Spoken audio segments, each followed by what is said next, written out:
Hello mga mare! Welcome to my vlog. For today's video, samahan nyo kami pumunta ng Luneta Park. Let's go! So ayan mga mare, nakarating na pa tayo ng Luneta Park.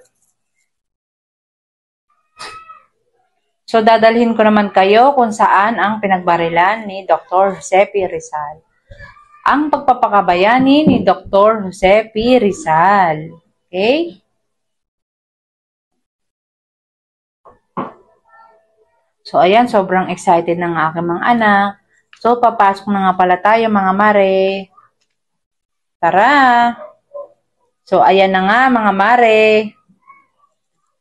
Ayan. Kung nakikita nyo, dyan po siya binaril.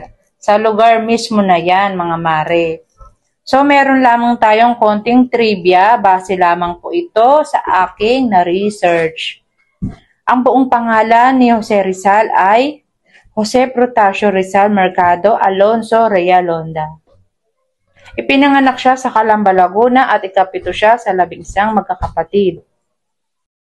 At alam niyo rin po ba na madaming eskwelahan ang pinag-aralan ni Jose Rizal? Nag-aral po siya sa Ateneo Municipal de Manila, Pamantasan ng Santo Tomas sa Maynila, Universidad Central de Madrid sa Espanya, Pamantasan ng Paris at Pamantasan ng Heidelberg. Ayan. Sobrang dami, di ba mga mare? So, ang mga nagawa niyong nobela ay Noli Me Tangere at El Filibusterismo. Ang sarap sariwain ng mga alaala na yan, di ba mga mare? Hanggang ngayon, di ba? So, alam niyo po ba na nakakaunawa siya ng 22 wika?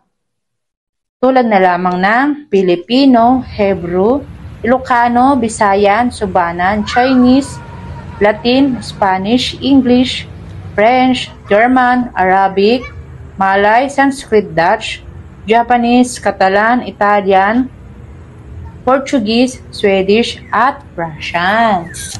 So, ayan ang mga alam niyang salitang wika at nakakaunawa siya ng mga yan. So, diba, talagang nakakamangha ang ating mga bayani kung sasariwain natin to at isa sa puso ang mga ginagawa nila. Okay?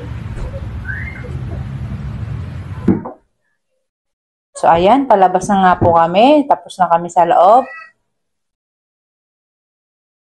So, kung gusto niyo pumunta rito, pumunta lamang po kayo. Okay? Wala pong bayad ang pagpunta rito, mga mare. Ano? So, sana po may mga nalaman kayo sa mga nasabi ko. Kung nagustuhan niyo po ang video na ito, paki-like, paki-comment, at paki-share na rin. Thank you for watching. See you on my next vlog. Bye-bye!